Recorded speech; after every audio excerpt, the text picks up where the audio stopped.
falar com o Alexandre Senechal para trazer pra gente as palavras do Thiago Kozlowski, que exaltou a estratégia armada e a vitória.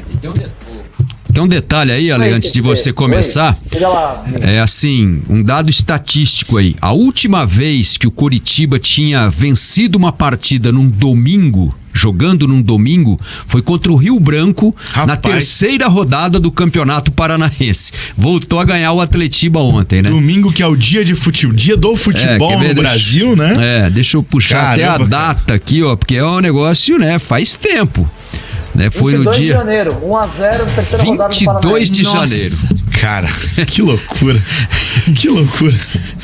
Domingo à tarde. Esse dado eu não tinha, hein, Linhares? Caramba.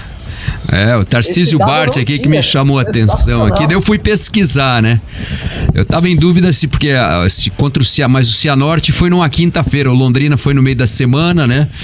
Depois, a última vitória num domingo foi um jogo às 6h30, em janeiro, contra o Rio Branco, na terceira rodada. Ganhou do Arucó na estreia, num domingo à tarde, né?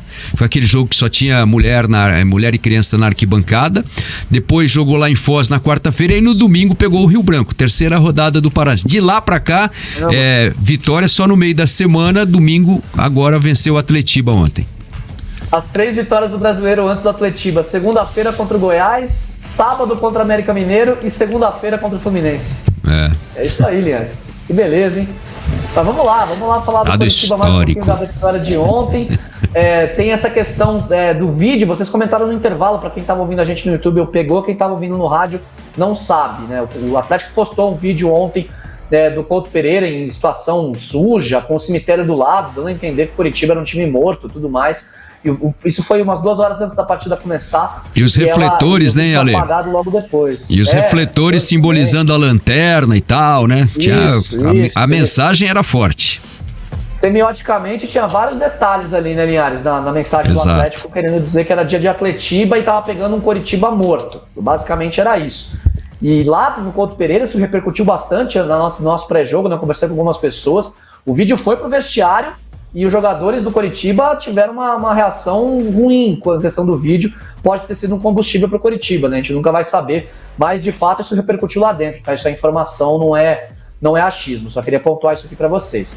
Sobre a estratégia, né, que a TT chamou no ponto do Thiago Kozlowski. O Thiago Kozlowski falou sobre essa questão de que ele estava preparado porque o Atlético poderia apresentar, sabia dos desfalques, sabia da formação, inclusive sabia da opção que ele poderia ter com o Eric na direita, e o Atlético acabou utilizando isso no lateral direita, né, com um jogador mais agudo como o Coelho na ponta. E o Coritiba foi se adaptando ao jogo. O Thiago elogiou muito os atletas, disse que a estratégia foi cumprida à perfeição. E ele fala agora no Bate-Pronto sobre essa preparação para o jogo, sobre o que ele já estava esperando para esse clássico. Vitória do Coritiba, 2-0 no Couto. A preparação foi muito em cima do Atlético, né? A nossa dúvida estava só na lateral direita, com quem ele ia começar, né? E daí ele fez a mudança com o Eric no segundo tempo, né? E colocou o Coelho, que era uma situação que nós já esperávamos, né? A gente esperava, talvez ele saísse com essa equipe, né? Então, quando ele começou com o lateral direito, a gente já entendeu qual seria a dinâmica que ele ia colocar do meio para frente, né? Os atletas já sabiam qual a movimentação que eles iam fazer e como nós íamos marcar, e aí encaixou, né? A gente encaixou no primeiro tempo, nós conseguimos fazer os gols, nós podíamos até ter ampliado o marcador, né? O Atlético chegou esporadicamente com algumas bolas em diagonais, né? Que é muito perigoso, principalmente quando o Fernandinho vem armar, ele tem essa condição de bola atrás da linha da defesa muito boa, pela qualidade que ele tem, e foi uma situação que nós cobramos ali, que o Fernandinho é um cara que não pode cartear o jogo, né? Ele não pode, então a gente já mudou a marcação ali. Vocês puderam perceber em algumas situações que a linha ela se modifica de acordo com a movimentação, porque ele muda o canóbio de lado, muito em cima de uma movimentação do Coritiba. Logicamente, na hora que ele faz isso, a gente já muda em cima dele também. E a estratégia hoje deu certo e ficamos felizes. Ele falou também sobre as trocas do Atlético, né? Ele disse ali um pouquinho sobre a questão do Eric e tudo mais. Disse que estava preparado para 2 situações, ele não quis revelar, mas a gente sabe. As situações são o Canóbio por fora, com o lateral do outro lado abrindo o campo, ou o Coelho, como foi no segundo tempo, por fora, com o Canóbio por dentro, ajudando aí a municiar o ataque do Atlético. Essas são as 2 alterações que o Thiago Kozlowski estava preparado para o clássico. Ele disse que ele elogiou mais uma vez, né? Falou que a estratégia foi muito bem executada na partida de ontem. a gente já sabia que ele ia fazer aquelas trocas. Eu não sabia se ele ia fazer no intervalo ou ele ia fazer durante 15 minutos. E no intervalo nós já falamos, ele vai fazer isso, eles vão mudar a maneira de jogar, vão colocar o Rômulo lá na frente, vai ser uma situação diferente agora, que nós temos que controlar a segunda bola, vai começar a lateralizar mais o jogo, certo? Para ter os cruzamentos, até para aproveitar aquela situação. Então é o jogo de xadrez, né? É o jogo de xadrez. Eu acho que a maior mérito dos atletas hoje foi entender o jogo, eles entenderam e fizeram. E o maior mérito deles foi colocar essa vontade acima de tudo, né? De entender o que é o Coritiba. E hoje muitos jogadores aqui que não conheciam o Coritiba, hoje tiveram o prazer de saber como é jogar no Coritiba. Eu espero que daqui para frente eles consigam manter esse comportamento acima de tudo e honrar a camisa que eles vestem. Era um jogo de xadrez, foi concluído com exatidão pelo Kozlowski, né? As duas torres dos lados, né? Os laterais, o Natanael e o Vitor Luiz defensivamente muito bem.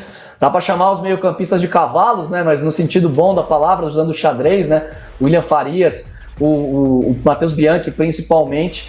E aí o time inteiro, os 11 como peões, né? Os caras combativos, os caras lutando a cada bola. O Coritiba teve uma entrega inacreditável na partida de ontem, algo que a gente não via e algo que ficou também evidente no segundo tempo, quando eu estava atrás do gol do Gabriel, com o Fran Sérgio, Samario, jogadores que estavam no aquecimento, a todo momento conversando com o goleiro do Coritiba, dando instruções, recebendo instruções do Gabriel, a própria substituição do Slimani, o Gabriel dá o toque no Fran Sérgio e falou, ele tá sentindo lá, não tá conseguindo segurar a bola mais na frente. Imediatamente o Kozlowski coloca o Edu no campo, coisas que a gente pode perceber estando no gramado, né? E ontem o ambiente todo do Coritiba, dentro e fora de campo, todo o entorno, com os atletas que jogaram e que não jogaram, e aí eu coloco os Samaris como um ponto principal, foram muito importantes para que o Coritiba conseguisse segurar o Atlético no segundo tempo. O segundo tempo o Atlético tentou pressionar e não conseguiu, para que o Coxa saísse com essa importantíssima vitória e ainda acreditando que dá para fugir do rebaixamento.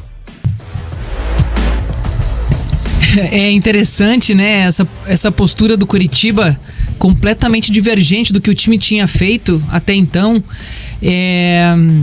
e buscar realmente respostas. Por que a estratégia não vinha dando certo, né? Por que o Coritiba tomou 4 do Bahia, tomou 5 do Vasco, né?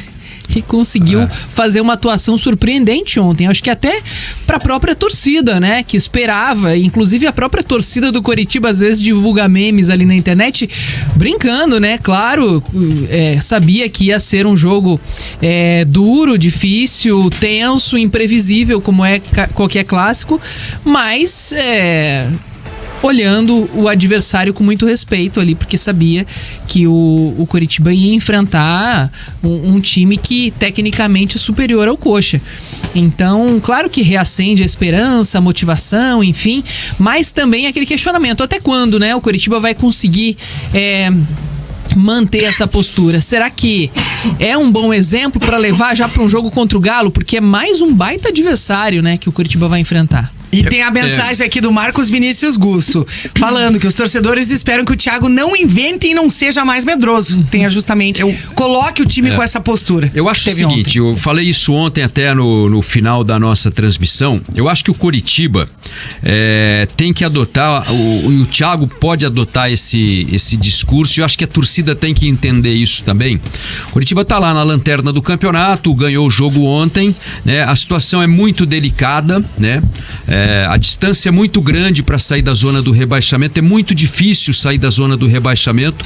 Eu acho que o Coritiba tem que tirar esse peso de ficar vendendo a ideia que dá para sair da zona do rebaixamento. Exatamente. Né? Tirar esse peso, porque assim, o Coritiba tem que tentar jogar como jogou ontem, jogar bom futebol. Ontem jogou bom futebol, foi um futebol competitivo, né, que levou o time à vitória contra o Atlético. Vai ter um jogo contra o Atlético Mineiro, porque se entrar nessa ansiedade, nessa expectativa, nesse discurso de agora dá para sair, e aí de repente vem mais uma derrota, já esfria tudo isso. Então pode prejudicar, né, no aspecto mental, psicológico, emocional. Entra sem esse compromisso. Entende?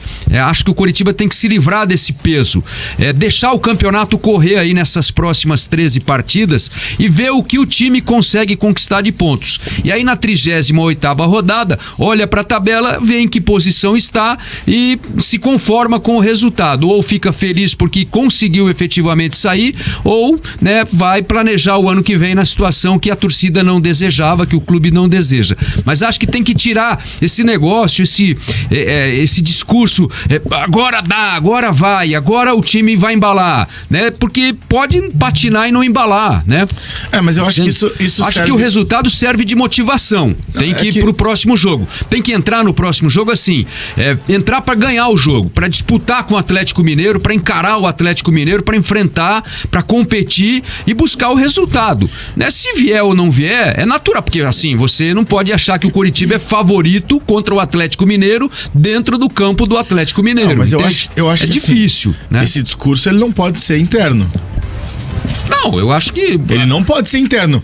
Porque senão você vai falar pro jogador, não se preocupa não, joga de qualquer jeito aí que não tem problema. Não tô dizendo não se preocupar. Acho que você tem que motivar o jogador para obter o melhor resultado possível, que é ganhar o jogo. E acabar o campeonato com dignidade, que eu acho que esse é o principal. Mas os caras de dentro não largaram não. Não, eu acredito que não. Acho que o resultado de ontem faz os caras acreditarem também. Mas assim, é difícil, entende? Porque o que eu coloco é o seguinte, é que uma derrota, e vai acontecer alguma derrota aí na frente nos próximos jogos, pode desanimar, por quê? Porque aí os caras se entregarem de vez, entende? Eu acho que assim, tem que ter... se entregarem de novo, né? Tem que ter essa calma, entende? Mas de não achar que agora é uma maravilha. O resultado de ontem passa também muito por esse estigma de talvez até o próprio Atlético, né, usou isso ali nas redes sociais por um instante, de associar o Coritiba como um time morto no campeonato, que já tá na Série B e tudo mais. Isso desperta, né, no jogador algo que vai fazer com que ele tente mostrar que não dá. Então acho que os jogadores não entraram com talvez esse objetivo apenas em mente ontem, né, de tirar o time dessa situação, mas simplesmente de, entre aspas ali, né, calar o rival, né, de vencer o clássico, que pro Coritiba tem uma importância enorme, né? Eu acho que traz um alívio e eu acho que prova para cada um, né, para cada jogador, pro clube em si, que o Coritiba pode mostrar uma campanha, né, que não seja tão irrisória assim no campeonato, que ele é capaz de fazer um campeonato mais competitivo, brigando com os times que estão ali lutando para escapar do rebaixamento, né? Porque até então, com 8 derrotas seguidas, o que o torcedor já estava conformado, e o que o próprio time, eu acredito que já estava também extremamente abatido com essa sequência péssima que o time vinha vivendo no campeonato, era de que não dava mais pé, não dava pra lutar dessa forma. Se o Coritiba continuasse nessa toada,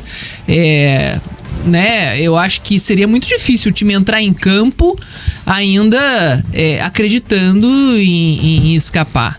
Então, eu acho que traz, de certa forma, essa questão mental de volta, né? Reacende aquela chama, né, nos jogadores, e isso é super importante.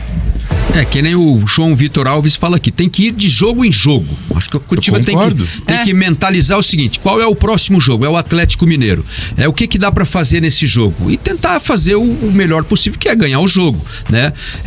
Não projetar assim uma situação de longo prazo, de ambição além da capacidade do time. Acho que o Coritiba tem que tentar vencer o próximo jogo, aí ver o que acontece na rodada, né? E vai caso a caso, rodada a rodada, avaliando a situação, né? Claro que não depende só dele, depende dos outros adversários também. O Vasco vai pegar o São Paulo, que é um jogo complicado, depois vai encarar o Fortaleza, né? O Vasco, por exemplo... a vida também não é fácil. O Vasco ontem já deu uma murchada também, né? Porque o Vasco tava naquele... Depois pega o Flamengo no Maracanã. Participando por aqui, o Fábio Cristóforo falando: Linhares, eu tô contigo, mas esse treinador não dá. O Coxa precisa de alguém calejado e copeiro, já pensando em 2024. O Gabriel Kozonski, espero ter falado certo teu nome. No primeiro erro individual, ele acha que essa confiança do Coritiba já vai embora de novo, como aconteceu tantas outras vezes esse ano. O Riva Aures dizendo que faltou mais pegada para os jogadores do Atlético. Não estavam com vontade de vencer e a defesa estava dormindo em campo. O Bruno Salles Almeida dizendo que o Coritiba chamou o Atlético no segundo tempo. O Coritiba ficou muito atrás. Tinha que ter colocado um atacante rápido para puxar o contra-ataque, e foi na hora que o Atlético cresceu na partida. Foi o lateral que entrou, Como é que é o nome dele? Rainer. Deu um branco aqui. O Rainer fez isso, né? Ele foi esse jogador de velocidade no contra-ataque. Teve até uma grande chance, né, pra fazer um gol. Teve. E o Thiago falou aí na entrevista, né, que ele sabia que ia entrar o Rômulo no Atlético, né? Ele preparou o time. E o Rômulo ia fazer um gol maravilhoso ontem, hein? De bicicleta. Foi o lance, pra mim, o lance mais bonito do jogo foi a bicicleta do Rômulo e a defesa do Gabriel no segundo tempo.